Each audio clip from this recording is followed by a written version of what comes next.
E eu te convido a abrir sua Bíblia em Efésios capítulo 4.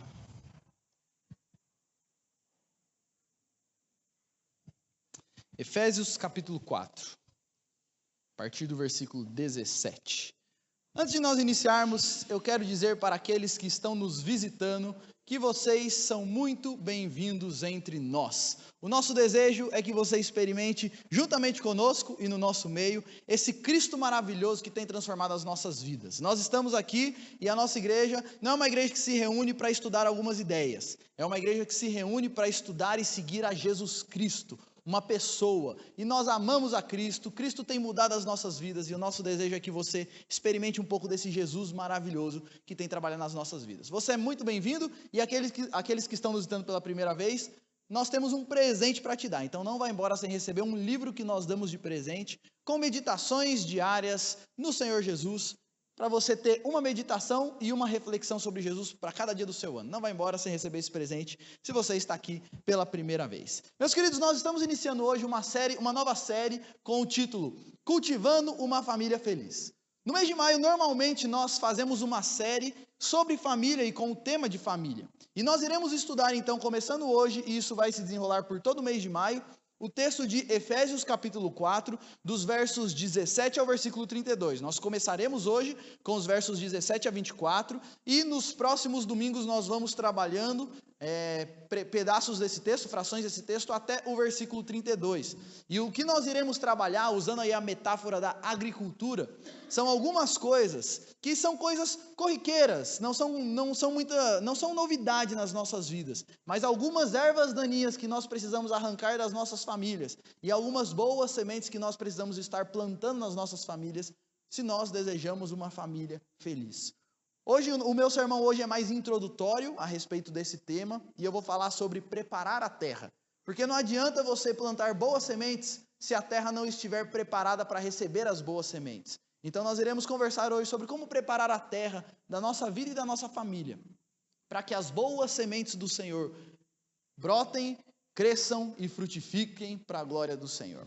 Eu quero começar essa série trazendo alguns dados sobre família que eu estava pesquisando essa semana, sobre família e o contexto brasileiro, sobre como que está o retrato das famílias no contexto brasileiro hoje. E segundo uma pesquisa do IBGE, se eu não me engano, eu esqueci qual que foi a data, mas se eu não me engano essa é uma pesquisa de 2015, as famílias brasileiras são constituídas da seguinte forma. O que eles fizeram aqui?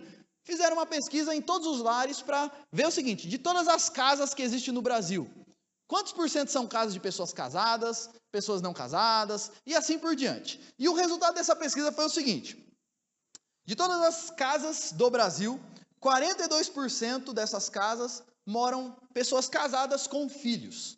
Então, de cada 10 casas, 4 é um casal com filhos morando naquela casa.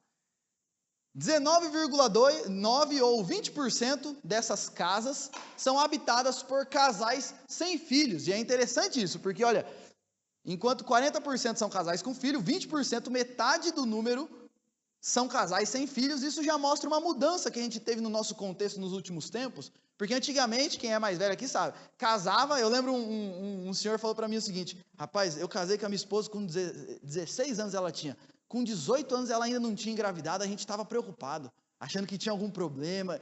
Hoje o contexto mudou, as famílias mudaram e é comum as pessoas terem filhos mais velhos, e alguns casais optam até por não ter filhos. Então esse é o contexto da família brasileira. 16,3% das casas são casas de mães solteiras, pessoas, mulheres com filhos, mas fora de um casamento, sem ser casadas.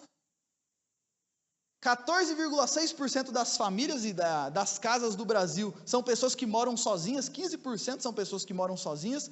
Pessoas que moram juntas e têm algum tipo de parentesco, tio, tia, primo, 6,6%, e 0,3% das famílias brasileiras são amigos, pessoas sem nenhum parentesco que estão morando juntas.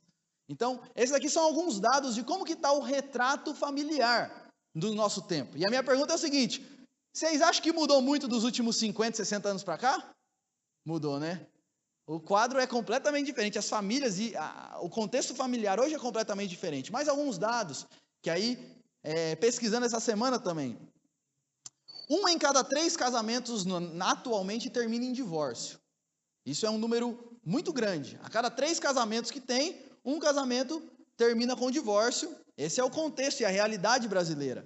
Outro dado interessante, 36,4% dos casais não oficializaram a sua união. Então, daquele povo lá que são casais com filhos ou sem filhos, 36,4% são casais que não estão oficialmente casados diante da sociedade. Isso revela como nós vivemos em uma sociedade insegura quando o assunto é família. As pessoas estão com medo de casar. Então, elas moram juntas e ficam lá alguns anos testando. E tem gente que fica a vida inteira testando, porque nunca dá o passo de casar, porque vai que dá alguma coisa errada. E tem gente que até que pensa o seguinte, que se casar vai dar má sorte. Então, se até aqui tá assim, é melhor nem mexer nisso daí. Realidade brasileira, o contexto das famílias brasileiras. 16,3% das famílias, esse é mais um dado, de cada 10 famílias, cada 2 mais ou menos, 1,6, são famílias que nós chamamos de família mosaico. O que é isso? São famílias que é um homem que tem filhos de um outro casamento, uma mulher que tem filhos de outro casamento e vão morar tudo junto. E aí eu moro junto com o filho da esposa do meu pai, mas não é a minha mãe, e é uma família, e esse é um tema usado na sociologia, é a questão da família mosaico, porque ela é composta por peças de famílias diferentes. Então essa é uma realidade que antigamente era muito difícil achar, mas atualmente já é uma coisa mais corriqueira, e quando você vai pegando casais mais jovens, isso é cada vez mais comum. Se você chegar numa escola hoje e perguntar o seguinte, 5ª série, você chegar lá e perguntar, quantos aqui moram com o seu pai, com a sua mãe, e todos os seus irmãos são filhos do mesmo pai e da mesma mãe? Na realidade brasileira hoje, a minoria. Se você chegar numa escola em casais mais jovens, em pessoas...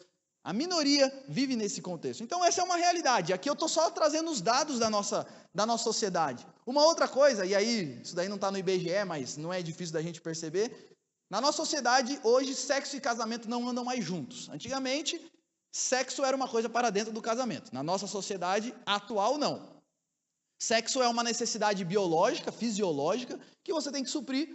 E o casamento é uma coisa que inclui, mas não está ligado a isso. E não é uma coisa reservada para dentro do casamento. A pergunta é a seguinte, mudou muito, não mudou, gente? E aí eu estava lendo sobre isso essa semana, e uma psicanalista falando sobre esse assunto, ela fala qual que é a avaliação dela, por que as famílias mudaram hoje em dia. E ela diz o seguinte, eu vejo no crescimento dos divórcios e na consequente elevação das famílias recompostas, um sinal de que o matrimônio e a vida conjugal passaram a atender mais a objetivos pessoais do que formalidades. Olha o que ela está dizendo. Antigamente as famílias, elas eram formadas e mantidas muito pela formalidade e pela exigência cultural. Então as pessoas se mantinham casadas porque existia um certo preconceito com pessoas que rompiam esse laço, e para manter essa formalidade, as pessoas então se mantinham casadas. Mas atualmente ela está dizendo, as pessoas não estão mais pensando nas formalidades, elas estão pensando nos seus objetivos pessoais. Então elas não estão mais preocupadas em manter uma coisa só para manter a formalidade. Elas estão preocupadas com os seus objetivos pessoais. Ela continua, ser feliz é algo relativamente novo. Antes, vivia-se para viver, para honrar o rei, para honrar a família. A mudança radical sobre isso veio na história, veio com a Revolução Francesa. Nos anos 50, o casamento eterno era o ideal de felicidade. Hoje, ser feliz está ligado a satisfazer a si próprio. Olha o que ela está dizendo. Antigamente, esse negócio de buscar a sua felicidade e o seu prazer é uma coisa relativamente nova. Antigamente as pessoas não pensavam nisso. As pessoas pensavam, o que eu tenho que buscar? Ter um casamento feliz, uma família que eu vou manter a minha família até o fim, ser um bom pai, ser uma boa mãe, trabalhar, pagar minhas contas, ser honesto, honrar as autoridades e pronto. Esse é o meu objetivo de vida. Ela está dizendo o seguinte, agora mudou. As pessoas estão preocupadas em satisfazer as suas necessidades pessoais. E por isso, toda essa mudança no contexto familiar e na figura das famílias atuais. Mas aí é uma coisa interessante que eu fico pensando. E uma pergunta que a gente tem que se fazer. Tudo mudou porque agora as pessoas estão em busca da felicidade. A pergunta para você é o seguinte, será que as famílias hoje são mais felizes? De fato? Mudou todo o contexto porque agora as pessoas estão em busca da sua própria felicidade. Então não deu certo, elas divorciam, rumam a outro, até achar alguém que vai fazer elas felizes. Mas a pergunta é, as pessoas estão mais felizes hoje em dia? Aí outra pergunta que a gente tem que se fazer. E no passado, as famílias eram mais felizes? Hoje em dia é difícil achar uma família feliz. E no passado, quando a cultura era diferente, as famílias eram mais felizes? Sabe qual é a realidade, gente? E essa aí é uma avaliação, algumas reflexões minhas. Obviamente, todo mundo busca uma família feliz. Não tem ninguém aqui que fala assim, eu casei para ser triste. Eu vou formar minha família para ser triste. O meu desejo é viver mal com os meus pais. Não tem ninguém que vive assim. Todo mundo deseja uma família feliz. E as mudanças, preste atenção nisso, as mudanças familiares pós-modernas, que nós vivemos hoje, toda essa mudança que teve na nossa cultura, na verdade, e essa é a minha avaliação, elas são fruto de um sistema familiar falido. Quando a gente olha para o passado, é muito comum a gente olhar com um saudosismo, porque as famílias do passado, na minha época não era assim, porque na minha época as pessoas honravam o matrimônio, porque na minha época... Mas vamos pensar um pouquinho nas famílias antigamente. Como que normalmente era o contexto familiar?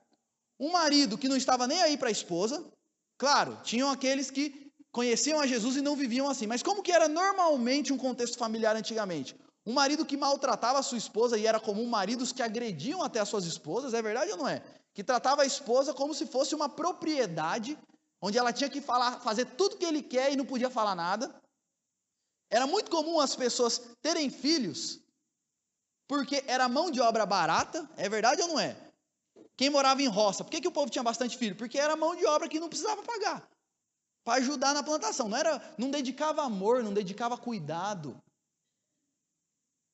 Eu lembro que, conversando com as pessoas mais antigas, as pessoas falam que o relacionamento pai e filho era um relacionamento não de amor e respeito, era um relacionamento de medo.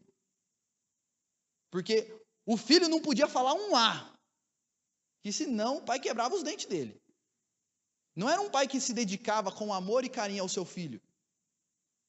Era um pai bruto, sem amor, que exigia ser obedecido. O contexto familiar mudou.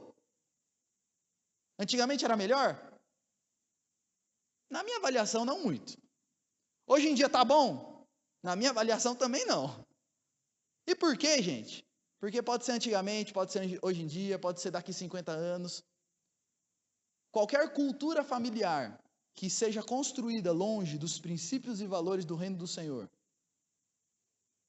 pode ser diferente, mas não vai produzir frutos de alegria e de paz no nosso contexto. Vemos que, embora as pessoas, mesmo tendo todas essas mudanças, as pessoas continuam tentando semear uma família feliz, mas infelizmente elas não conseguem. Essa é a realidade do nosso contexto. E o que nós vamos fazer nessa série? Voltar ao manual do construtor, aquele que criou a família, para tirarmos alguns princípios de como cultivar uma família feliz. Isso vale se você é casado, se você não é casado, se você é filho. Todos nós temos uma família. E mesmo se você não tem uma família e você não convive com a sua família física de sangue, ainda assim você convive com outras pessoas que você lida com elas como se fosse família. E nós iremos trabalhar então alguns princípios e valores do reino do Senhor, para nós cultivarmos uma família feliz. Dito isso, eu quero ler com vocês o texto de Efésios capítulo 4, versos 17 a 24. Esse texto diz o seguinte: Isso, portanto, digo e no Senhor testifico, que não mais andeis, como também andam os gentios, na vaidade dos seus próprios pensamentos, obscurecidos de entendimento, alheios à vida de Deus, por causa da ignorância em que vivem, pela dureza do seu coração, os quais, tendo se tornado insensíveis, se entregaram à dissolução, para com avidez cometerem toda sorte de impureza. Mas não foi assim que aprendestes a Cristo. Se é que de fato o tendes ouvido e nele fostes instruídos, segundo é a verdade em Jesus.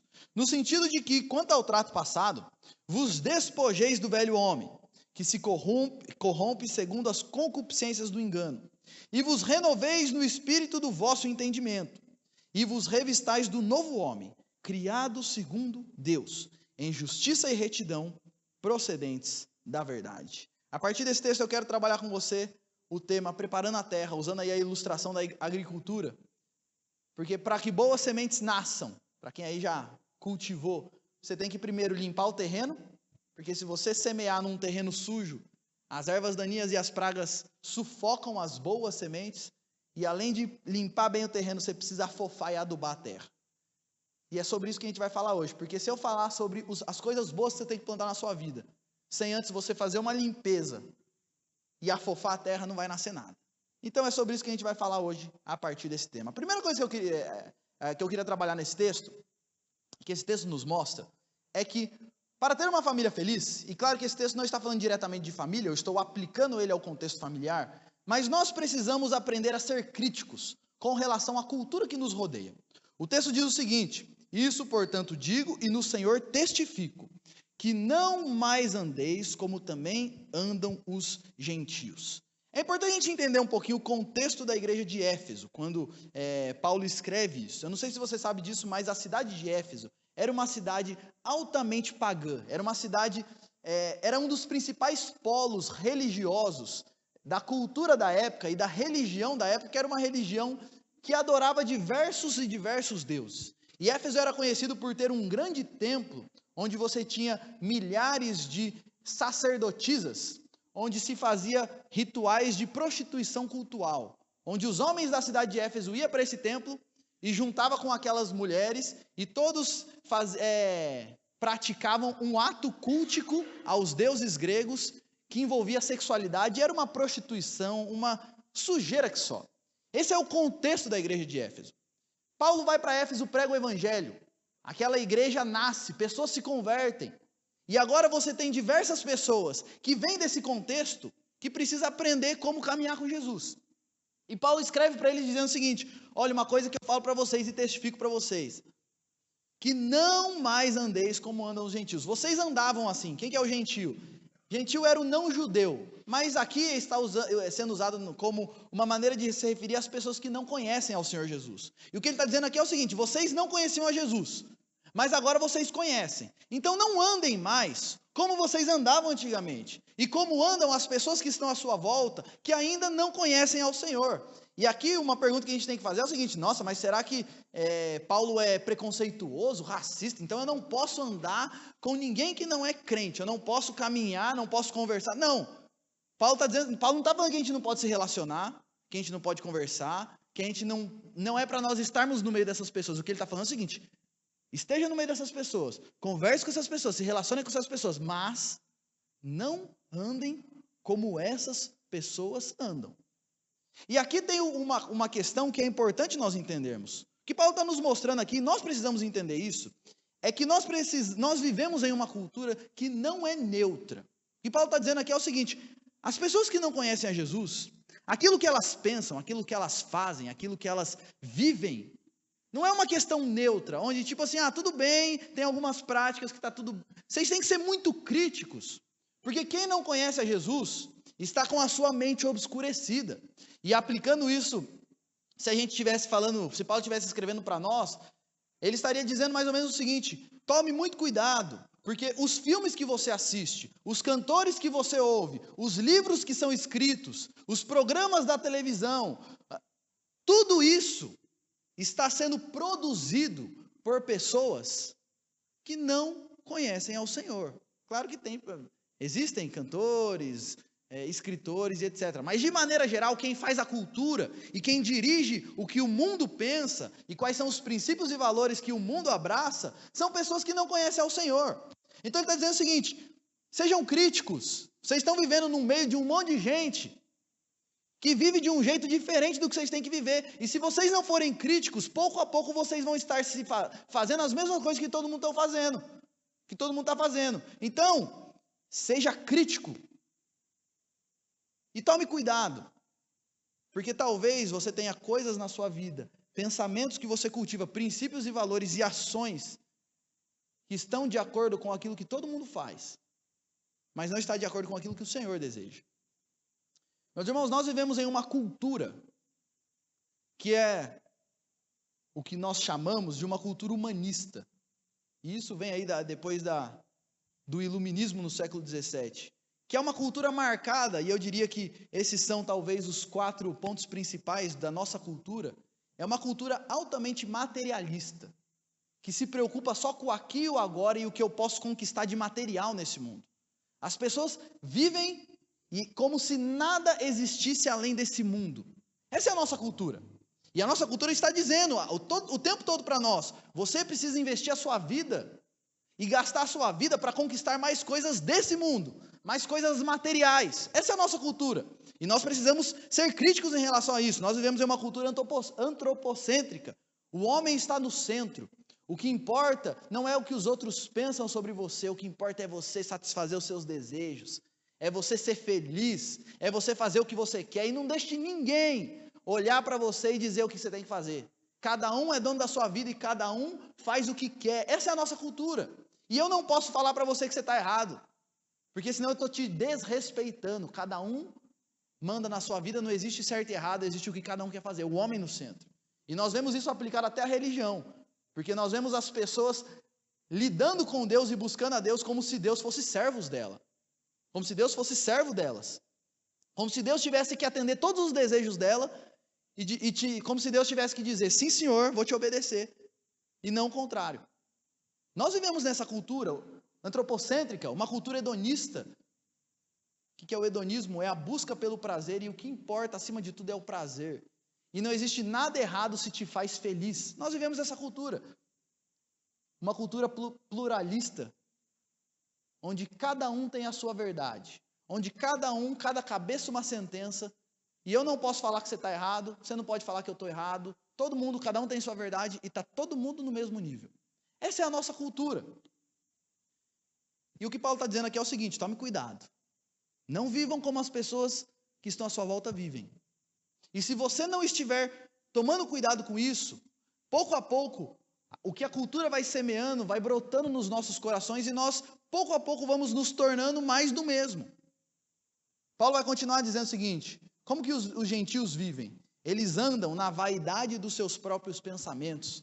Qual que é a ideia aqui? São pensamentos fúteis, inúteis, vazios, sem propósito, pensamentos que diz respeito somente às coisas transitórias aqui desse mundo. Por que vocês não podem andar como todo mundo anda? Porque as pessoas andam de acordo com seus pensamentos vazios. E o nosso comportamento, gente, é sempre fruto do que nós cremos e do que nós pensamos. Eu lembro quando eu era criança, era muito comum eu chegar na minha mãe e falar assim: ô mãe, posso fazer tal coisa? Aí ela falava, não. Eu falava, ai mãe, mas todo mundo vai naquele lugar, todo mundo faz. E o que minha mãe me respondia? Ela devia falar isso para você também. Mas você não é todo mundo. Deixa eu falar uma coisa para você. Se todo mundo faz, provavelmente tem uma coisa errada. Porque a nossa cultura, ela é construída por pessoas que têm pensamentos vaidosos, vazios, é o que Paulo está dizendo. E vocês não podem viver como todo mundo vive. Porque de fato vocês não são todo mundo. Vocês são o povo de Deus. Os gentios, aqueles que não conhecem a Deus, vivem na vaidade dos seus próprios pensamentos. Eles estão obscurecidos de entendimento. Aqui a ideia é mais ou menos o seguinte: a luzinha na mente deles está apagada. Quando eles vão pensar sobre a vida, quando eles vão falar sobre a vida, sobre família, sobre o que é bom e o que é ruim, a luz na mente deles está apagada. Isso daqui é uma coisa importante, gente, muito importante a gente pensar. Quando os principais nomes da nossa cultura, os grandes gurus, falam sobre vida, sobre trabalho, sobre casamento, sobre filhos, a luz na mente deles está apagada. Então a gente tem que tomar muito cuidado com o que nós ouvimos à nossa volta sobre família, com o que nós ouvimos à nossa volta sobre criação de filhos. Porque aqueles que não conhecem a Deus estão com a mente apagada. Por quê? Lembra que João disse que Jesus é a luz do mundo? As pessoas que não caminham com Jesus vivem nas trevas. E estão com as suas mentes obscurecidas. E é por isso que a gente tem que ser altamente crítico com relação a tudo que está à nossa volta. Ele continua dizendo o seguinte: aqueles que não conhecem a Deus estão alheios à vida de Deus, por causa da ignorância em que vivem, pela dureza do coração. Eles estão distantes de Deus. E quanto mais distantes de Deus eles estão, eles vão vivendo na ignorância e o coração deles vai ficando endurecido. Ele fala aí sobre a dureza do coração. E quanto mais, gente, nós caminhamos, eu não sei se você já percebeu isso, mas quanto mais alguém caminha longe de Deus, mais o coração dela vai ficando insensível. Mais o coração dela vai ficando duro. E o que Paulo está dizendo aqui é o seguinte: tomem muito cuidado. Não vivam como as pessoas que estão em volta de vocês, porque elas estão com seus pensamentos cheios de vaidade. A luz na mente delas está apagada. Elas estão alheias à vida com Deus. Um coração insensível, um coração duro. E aqui vai um alerta para cada um de vocês, e eu quero que você pense sobre isso. Talvez você não se comporte como alguém que vive longe do Senhor, mas talvez você já pense igual àqueles que vivem longe do Senhor. Talvez você está tão imerso na cultura e você não tem sido crítico, a ponto de você já pensa como todo mundo pensa. E você já adotou os princípios e valores da nossa cultura. E você deixou, a cultura semeou ervas daninhas na sua vida e na sua família, e você abriu a porta. Você cavou o buraquinho e regou. Algumas coisas que eu já ouvi, e eu fico pensando sobre isso quando eu leio um texto como esse. Uma vez eu ouvi de uma pessoa que caminha com o Senhor, comentando sobre uma outra mulher que tinha largado o marido e arrumou um novo namorado. E aí essa pessoa dizendo, puxa vida, tal pessoa, agora sim ela acertou, viu? Namorado dela joinha, gente boa. Oi? Os filhos abandonados, no caso específico dessa pessoa, os filhos largados, com diversos problemas, e a gente olha para isso e fala, ai, agora ela acertou? Percebe como pouco a pouco o negócio vai... A gente vai abraçando e vai abraçando a cultura como se as coisas fossem normais. Quantas vezes eu já ouvi isso? Ah, o cara terminou o casamento dele, mas também nem eu aguentaria aquela mulher. Ciumenta, tá louco? Se fosse eu no lugar dele, eu faria a mesma coisa. Fez direitinho. Talvez você ainda não chegou nesse ponto, mas você já pensa como as pessoas que não conhecem ao Senhor. Sobre sexo, sobre família, sobre vida pessoal, sobre seus princípios e valores. Paulo está dizendo o seguinte, as pessoas que pensam assim, estão com a sua mente, ó, a luzinha está apagada, e você está pegando tudo isso daí e está deixando. E claro, gente, que se você cometeu erros na sua vida, eu não estou falando isso daqui para você achar que não tem mais esperança para você. Mas eu estou falando isso daqui para dizer o seguinte, se você quer cultivar uma família feliz, você precisa identificar as ervas daninhas, se arrepender delas e arrancá-las da sua vida. Porque senão as boas sementes não vão prosperar. Você precisa fazer uma limpeza no terreno.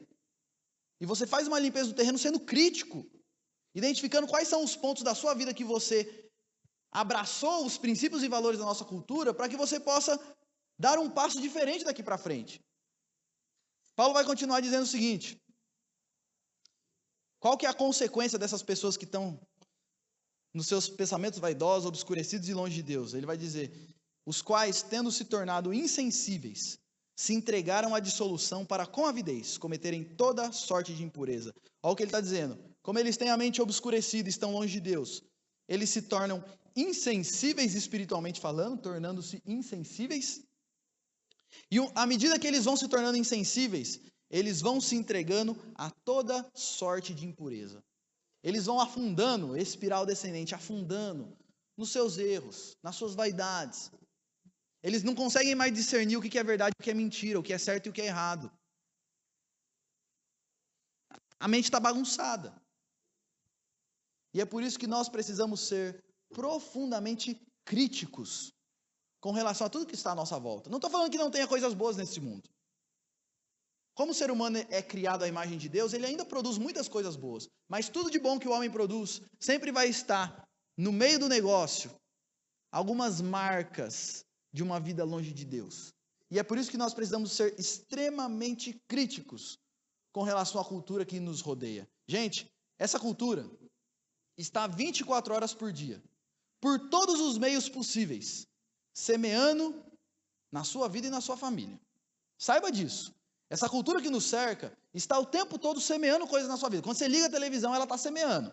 Quando você está numa roda de amigos, ela está semeando. Quando você ouve músicas, é a nossa cultura semeando. Quando você assiste um filme, a nossa cultura está semeando os princípios e valores de pessoas que estão com a sua mente apagada. E a minha pergunta para você é o seguinte, ela está semeando, e você? Como que você tem sido crítico em relação a isso? E aí talvez você pense nesse momento, ai pastor, esse mundo moderno tá louco, viu? Muito difícil. Na minha época as coisas eram bem melhores. Não era, gente. A cultura antigamente também semeava outras coisas tão ruins quanto as de hoje. E o que eu quero dizer para você é o seguinte, não adianta plantar boas sementes se o terreno da sua vida e da sua família está empesteado de ervas daninhas. Não adianta você plantar boas coisas, você vir aqui ouvir uma boa palavra, se a sua mente e o seu coração já abraçou os princípios e valores da nossa cultura. O terreno está sujo, está cheio de erva daninha, você pode plantar várias coisas boas, sabe o que vai acontecer? Essas ervas daninhas vão sufocar as coisas boas que Deus quer produzir na sua vida. E é por isso que, para cultivar uma família feliz, nós precisamos limpar o terreno, pegar a enxada e sair aí capinando, dando uma boa roçada no terreno, para que boas coisas possam surgir. Minha pergunta para você, eu quero que você faça uma reflexão profunda sobre isso agora. Quais são os princípios e valores da nossa cultura que você tenha abraçado de maneira acrítica, sem fazer a devida avaliação de tudo isso? A maneira como você pensa sobre vida, sobre família, sobre trabalho, sobre casamento, está de acordo com a vontade de Deus ou de acordo com a nossa cultura? Nós precisamos limpar o terreno, gente. E eu falo para vocês o seguinte, quando eu estou estudando essas coisas, enquanto eu estudo um sermão para preparar, gente, eu fico refletindo sobre a minha vida profundamente. Porque eu vejo que em alguns pontos eu tenho abraçado os princípios e valores da nossa cultura. E nós precisamos fazer essa avaliação e reavaliação constantemente. Então, o primeiro ponto, se quer ter uma família feliz, cultive uma família, seja crítico em relação à cultura que te rodeia. Identifique as ervas daninhas que brotaram na sua vida e na sua família. E limpe o terreno. Segunda coisa, e o meu sermão hoje só tem 2 pontos. Faça de Jesus a base da sua vida e da sua família, do seu casamento e de tudo que você pode pensar. Paulo vai continuar dizendo o seguinte, mas não foi assim que vocês aprenderam a Cristo, se é que de fato o tendes ouvido, e nele fostes instruídos, segundo é a verdade em Jesus. Percebe o que Paulo está dizendo? Assim vivem os gentios, mas não foi assim que vocês aprenderam a Cristo, se é que vocês têm ouvido a esse Jesus, vocês foram instruídos nele, vocês estão na verdade que é Jesus. E quando Paulo fala isso, ele nos mostra algumas coisas. Ele nos mostra que caminhar com Jesus desemboca em prática. Caminhar com Jesus não tem a ver com entendimento e alguns princípios e algumas filosofias de vida que você abraça. Caminhar com Jesus tem a ver com a maneira como você anda, a maneira como você vive, a maneira como você é marido, a maneira como você é esposa, a maneira como você é pai. Caminhar com Jesus desemboca em prática de segunda a sábado. Porque ele está dizendo o seguinte, os gentios vivem de um jeito, mas vocês aprenderam de Cristo que vocês têm que viver de completamente diferente. Se você ler a carta de Efésios, você vai ver que Paulo vai falar sobre bebida, Paulo vai falar sobre relacionamento de pais e filhos, Paulo vai falar sobre relacionamento marido e mulher, empregado e patrão. Sabe por quê? Porque caminhar com Cristo, ouvir de Cristo, muda completamente tudo o que eu faço 24 horas por dia, 7 dias por semana. Paulo está nos mostrando assim, caminhar com Jesus tem a ver com um estilo de vida, não com algumas ideias que você tem. Ele nos mostra o seguinte, ser discípulo de Jesus é ser uma pessoa contracultural, que é diferente de todo mundo. Não adianta. Ser discípulo de Jesus é ser diferente. Se você abraçar os princípios e valores do reino dos céus, você vai ser diferente de todo mundo, porque eles estão com a mente apagada. Você conhece a luz. Então os caminhos de vocês vão ser diferentes. Não tem como ser discípulo de Jesus e ser igual a todo mundo. E tanto que Paulo vai falar, não foi assim que vocês aprenderam de Cristo, se é que vocês de fato têm ouvido sobre ele, se é que de fato vocês aprenderam dele. Outra coisa que nós vemos a partir desse versículo, é que é possível você escutar de Jesus a vida inteira sem ser transformado. Ele vai falar, ó, se é que vocês têm ouvido desse Jesus, né? Vocês estão aí na igreja, Paulo está escrevendo para a igreja, mas vocês não devem viver assim, se é que vocês ouviram de Jesus, porque é possível você ouvir a vida inteira e não ter nenhuma vírgula da sua vida transformada. E ele vai dizer, e aí junto disso também, e aí a ideia central desses versículos, é que toda transformação começa, se desenvolve e termina em Jesus. Percebe esse texto? Paulo está dizendo o seguinte, não foi assim que vocês aprendestes a Cristo. E aqui a ideia é o seguinte, qual que é a matéria que vocês estudaram? Cristo.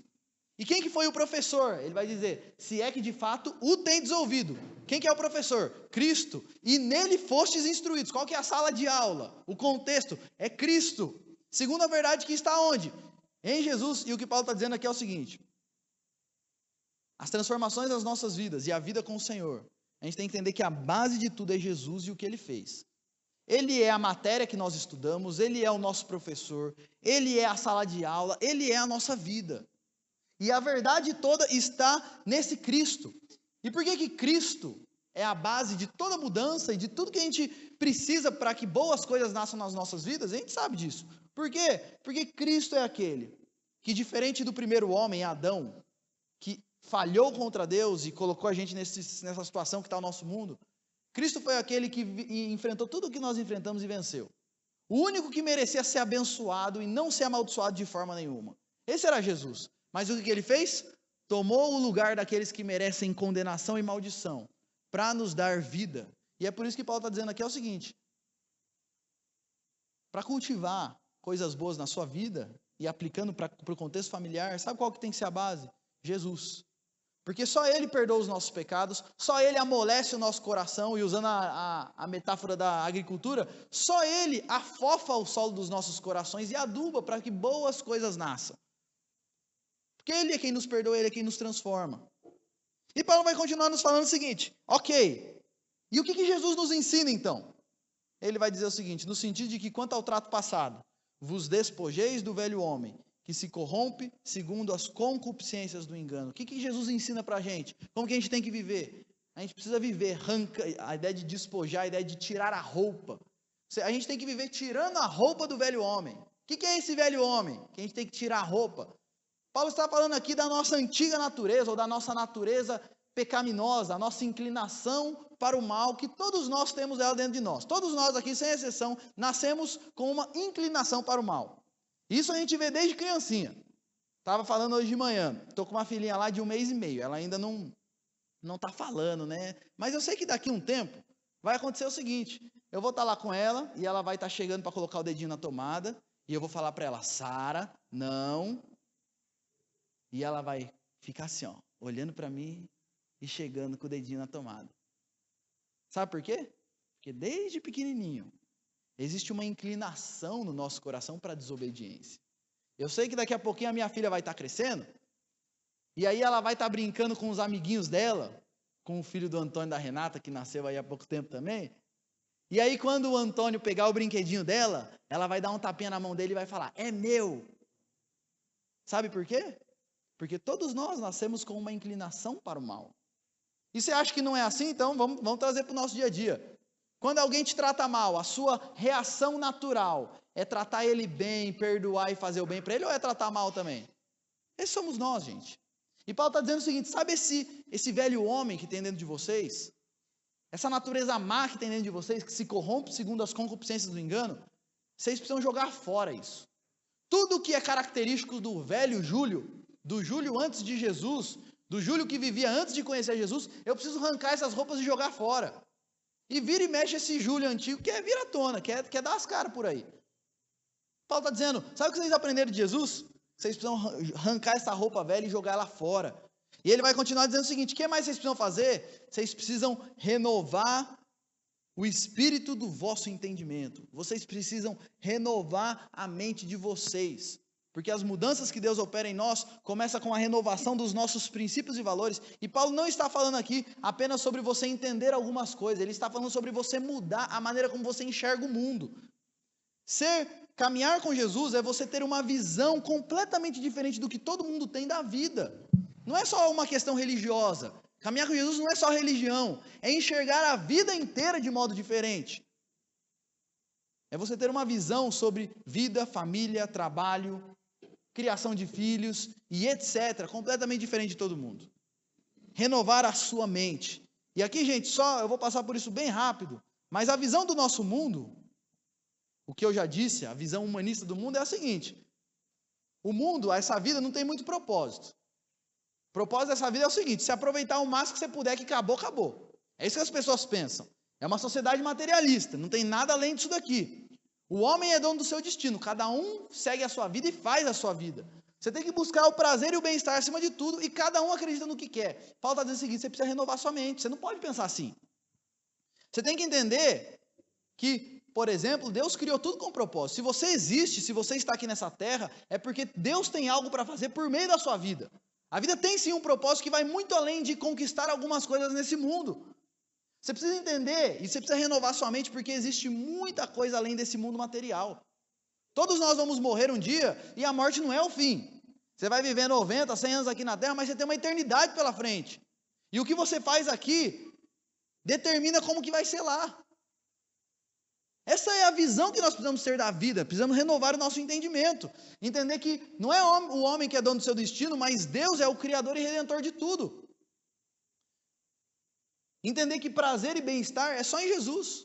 Não é ter uma situação de vida confortável, que eu tenho prazer e bem-estar de verdade, de coração, de paz de espírito. É Cristo. É entender que a vida com Jesus e o que Jesus diz é a verdade. A gente vive num mundo onde cada um pensa no que quer e todo mundo está certo. Mas a gente precisa renovar a nossa mente, porque é o seguinte: se Jesus diz eu sou o caminho, a verdade e a vida, qualquer coisa que está distante disso é o quê? Mentira. Cristo é a verdade. A palavra é a verdade. Nós precisamos renovar a nossa mente. Renovar a nossa mente, aí falando agora um pouquinho da visão familiar do nosso tempo. No nosso tempo, casamento, essa é a visão da nossa sociedade. Casamento é um contrato social. São duas pessoas que fica mais barato pagar um aluguel só. Um dá carinho para o outro, um faz companhia para o outro, e aí eles têm um contrato, onde cada um faz a sua parte. Deu certo, deu. Se alguém rompeu o contrato, acabou. Essa é a visão de casamento do nosso tempo. Sexo, no nosso tempo, é uma necessidade biológica. Se você não é casado, você se satisfaz de alguma forma. Preste atenção nisso para você que é pai. A visão do nosso tempo é que ser pai é você dar conforto para o seu filho e preparar ele para o mercado de trabalho. Na nossa cultura, isso é ser pai. Isso é ser uma boa mãe. É você dar conforto para o seu filho, comprar o celular que ele quer, o tênis que ele quer, a roupa que ele quer e dar a ele uma boa educação para que quando ele cresça, ele ganhe bastante dinheiro. Essa é a visão do nosso mundo. E muitos deixam seus filhos a semana inteira sendo criados por outras pessoas para poder comprar coisas para ele e dar bons cursos para ele, pensando que isso é ser um bom pai e uma boa mãe. Esses são os princípios da nossa cultura. Na nossa cultura, ser feliz é o que manda. O que importa é ser feliz. E quantas vezes eu já ouvi pessoas que justificam as suas ações em desacordo com a palavra, dizendo o seguinte: pastor, eu tenho o direito de ser feliz. Ser feliz é o que manda. Na nossa cultura, se houver amor, vale tudo. Se são duas pessoas que se amam, está tudo certo, não tem nada de errado nisso. Na nossa cultura, às vezes, romper o casamento é a melhor opção. Nossa, tem tanto problema, é melhor assim mesmo. Paulo está dizendo o seguinte: não foi isso que vocês aprenderam de Cristo. Isso é como os gentios vivem. Vocês têm que renovar o espírito do vosso entendimento. E entender, e aí, só para contrapor as coisas aqui, que casamento é uma aliança de companheirismo e intimidade. Isso é casamento. São duas pessoas que estão fazendo o seguinte: eu vou estar do seu lado, eu vou te acompanhar, eu vou ser seu cúmplice, eu vou ser íntimo de você, independente do que você fizer, eu vou estar do seu lado, na alegria, na tristeza, na saúde, na doença, eu vou assumir esse compromisso com você. Isso é casamento, segundo a visão do Senhor. Sexo, na visão bíblica, é a maneira como eu digo para minha esposa: eu sou totalmente e exclusivamente seu. Na visão bíblica, ser pai é cuidar do meu filho e formar Jesus nele. Isso é ser pai de verdade. Isso é ser mãe de verdade. É eu investir na educação do meu filho para que ele cresça não como todo mundo cresce, mas para que ele cresça conhecendo a verdade e seguindo a verdade que é Cristo. Precisamos renovar o espírito do nosso entendimento. Na visão bíblica, Paulo está dizendo: vocês precisam entender que o que manda não é a sua felicidade, é a palavra do Senhor, a revelação do Senhor é que traz os princípios e valores para as nossas vidas. Na visão bíblica, homem e mulher em uma união oficial, isso é uma família de fato diante do Senhor. E numa visão bíblica, divórcio nunca é a melhor opção. Existem exceções, mas até nas exceções o divórcio nunca é a primeira opção. Primeira opção sempre é perdão, sempre é crescer, sempre é amadurecer. Porque romper casamento é você dizer o seguinte: eu não estou sendo maduro o suficiente para lidar com os nossos problemas, é melhor um ir para cada lado. Nós precisamos renovar o espírito do nosso entendimento. E, gente, isso é um processo contínuo. Renovar o nosso entendimento não é um negócio assim, entendi, pronto, está renovado. É um negócio que diariamente, constantemente, eu preciso estar renovando a minha mente. Sabe por quê? Porque senão, pouco a pouco, eu vou voltando a ser quem eu era. Pouco a pouco eu vou voltando a ter os mesmos pensamentos que eu tinha antes. Sabe por que na igreja a gente vem... Eu não sei se já percebeu isso, mas a gente escuta várias vezes a mesma coisa. Porque se a gente não escutar várias vezes a mesma coisa, pouco a pouco a gente vai voltando a ser quem a gente era. E perceba uma coisa, se você vir aqui escutar, e aí você ouve com a seguinte postura: tá louco, de novo isso daí, eu já ouvi isso daí milhares de vezes. Certamente a pessoa que pensa isso, ela já está pensando igual todo mundo lá. Ela já está com o pé fora. As ervas daninhas já foram semeadas e brotaram no coração dela. Porque nós precisamos renovar a nossa mente constantemente. Eu coloquei ali, a gente precisa fazer o download e atualizar o nosso software diariamente e constantemente. É claro que isso envolve leitura bíblica, oração, escutar sermões. Deixa eu te dar uma dica nessa questão de renovar o seu entendimento. Gente, hoje na internet a gente tem muitas boas pregações disponíveis no YouTube. Sabe o que é uma boa coisa você fazer? Mulheres, homens, sabe quando você está lá lavando louça? Coloca lá no celular o foninho e vai renovar sua mente. Vai encher sua mente de coisas boas. Enquanto você está lavando o carro, vai fazer isso. Enquanto você está indo para o trabalho, vai enchendo a sua mente com coisas boas, renovando o espírito do vosso entendimento. A gente precisa disso, gente. Porque senão, pouco a pouco, eu vou voltando quem eu era, eu vou voltando a ser quem eu era. Pouco a pouco eu vou fazendo algumas concessões e eu já estou pensando igual todo mundo pensa. E eu já estou vivendo conforme os gentios. Paulo vai terminar esse texto dizendo o seguinte: vocês têm que se despojar do velho homem, renovar continuamente a mente de vocês e se revestir do novo homem. Colocar a roupa do novo homem. E esse homem, quem é esse novo homem? Esse homem, na verdade, é o próprio Jesus. Jesus é um modelo perfeito do que nós deveríamos ser. E nós precisamos olhar para Jesus diariamente, imitar a esse Jesus. Arrancar as roupas do velho homem, olhar para Jesus e falar: e nessa situação, como que Jesus agia? Ele não age assim, então eu arranco essa roupa fora e eu visto a roupa dele, ele age assim. E diariamente, eu vou renovando a minha mente com a palavra, e vou seguindo e fazendo exatamente como Cristo faz, percebe? Esse homem é criado segundo Deus, ele é semelhante ao Senhor, e Cristo é o próprio Senhor, e ele é um homem que anda em justiça e retidão, em justiça e santidade, procedentes da verdade. O que Jesus nos ensina, gente? Que nós precisamos nos despojar do velho homem, renovar a nossa mente e nos revestir do novo homem. E isso é um processo contínuo, onde nós renovamos a nossa mente com a palavra, nós nos autoavaliamos, nós nos arrependemos. Talvez esse daqui seja o ponto principal. Porque até aqui você pode identificar várias coisas que você olha e fala assim: realmente essas coisas aí, talvez nesse ponto aí eu estou pisando fora, tal. Mas se não houver arrependimento e mudança de práticas, o solo vai continuar cheio de ervas daninhas. É muito comum, gente, muito comum. Eu vou conversar com as pessoas e as pessoas ficam justificando o porquê fazem o que fazem. Por que está assim? Por que aconteceu isso? Puxa, que pena, todo mundo erra. Ao invés de assumir os seus erros, se arrepender e buscar mudanças. Deixa eu falar uma coisa para você. Não adianta você plantar boas sementes em um terreno que até está limpo, mas com uma terra dura. Nós precisamos afofar e adubar a terra dos nossos corações, da nossa família. Nós limpamos o terreno à medida que nós nos avaliamos e somos críticos em relação à cultura à nossa volta e arrancamos todos os princípios e valores que são da nossa cultura que nós abraçamos. Várias coisas a gente fala: não tem nada a ver. E aí eu começo a ser crítico e começo a perceber: tem tudo a ver sim. E eu vou arrancando essas ervas daninhas. E o segundo passo é fazer de Jesus a minha base. Aprender desse Jesus. Me despojar do velho homem, me revestir do novo homem, porque à medida que eu faço isso, ele vai adubando o meu coração, ele vai afofando a terra do meu coração, para que boas coisas estejam brotando, nascendo, crescendo e frutificando na minha vida.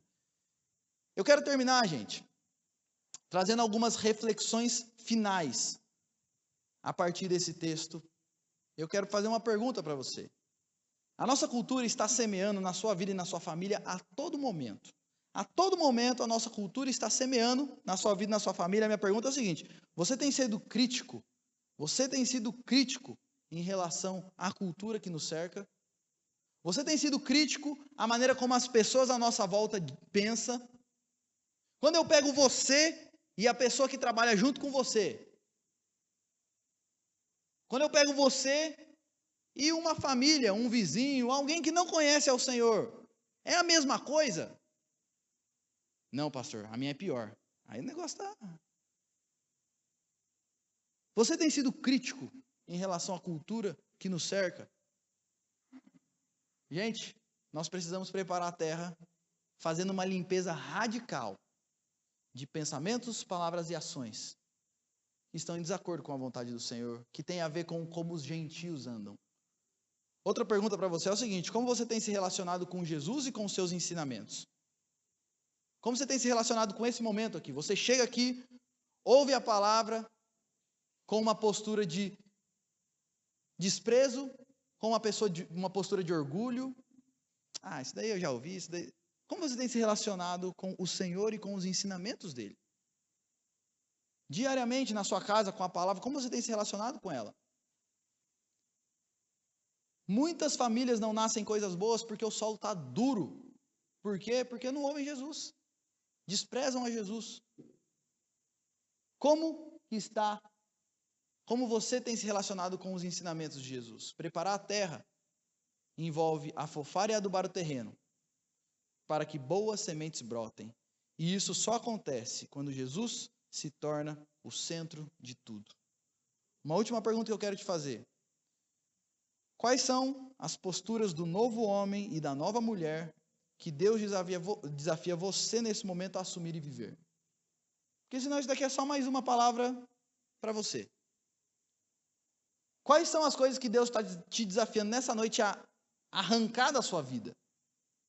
E quais são as posturas do novo homem que Deus está te desafiando a adotar nessa noite? Tu tem que desembocar nisso, gente.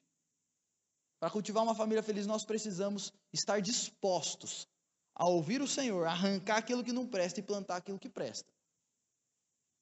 Você quer ter uma família feliz? Aprenda de Jesus, ouça de Jesus, deixe-se ser instruído por Jesus.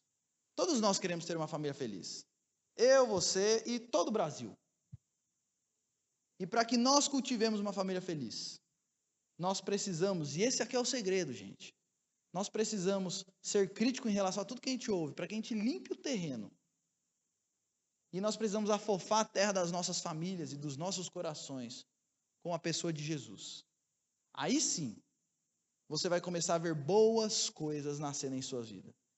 E se você não tem vivido bem, pessoalmente e em família, você pode fazer uma avaliação, que em algum ponto você abriu seus ouvidos e ervas daninhas foram semeadas e germinaram no seu coração e na sua família. Pode ter certeza absoluta disso. Em algum ponto você não está ouvindo Jesus. E o desafio para mim e para você nessa noite é que nós limpemos o terreno e afofemos a terra com Cristo, para que Ele seja o centro de tudo, para que Ele flua nas nossas vidas, brote nas nossas vidas e frutifique nas nossas vidas. Vamos orar mais uma vez? Senhor, quando nós pensamos num texto como esse, Deus, nós assumimos e reconhecemos que boa parte das vezes nós temos dado ouvidos à nossa cultura. Nós não temos sido críticos o suficiente com relação a ela. E Deus, a verdade é que boa parte das vezes nós pensamos muito parecido com aqueles que não conhecem ao Senhor. Nos perdoe por isso. E a nossa oração nessa noite, Deus, é que o Senhor esteja nos revelando e nos mostrando tudo o que há nas nossas vidas que estão em desacordo com o Senhor. Tudo o que há nas nossas vidas que tem mais a ver com a nossa cultura e com os princípios e valores desse mundo do que com os princípios e valores do teu reino. E a nossa oração, Deus, é que o Senhor esteja então nos mostrando isso, para que nós possamos arrancar essas ervas daninhas da nossa vida e da nossa família. E assim cultivemos uma vida ouvindo a Jesus, caminhando com Jesus, nos despojando do velho homem, renovando a nossa mente e nos revestindo do novo homem. Nos ajude a trabalhar todas essas questões nas nossas vidas. E Deus, eu quero te pedir por cada família aqui presente, que o Senhor esteja abençoando cada família. Talvez há famílias aqui, Deus, que já foram destruídas, que as ervas daninhas já brotaram, já deram frutos, já tomaram conta de tudo.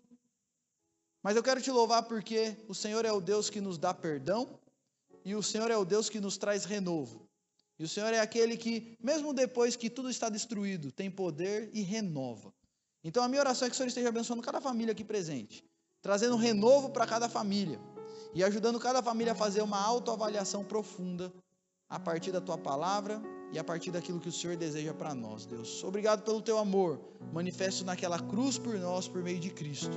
É somente por causa disso que nós temos esperança, que nós temos o perdão e nós temos poder para vivermos vidas diferentes. A nossa oração é: nos ajude a viver dessa forma. Nós oramos e pedimos por isso, no nome de Jesus. Amém.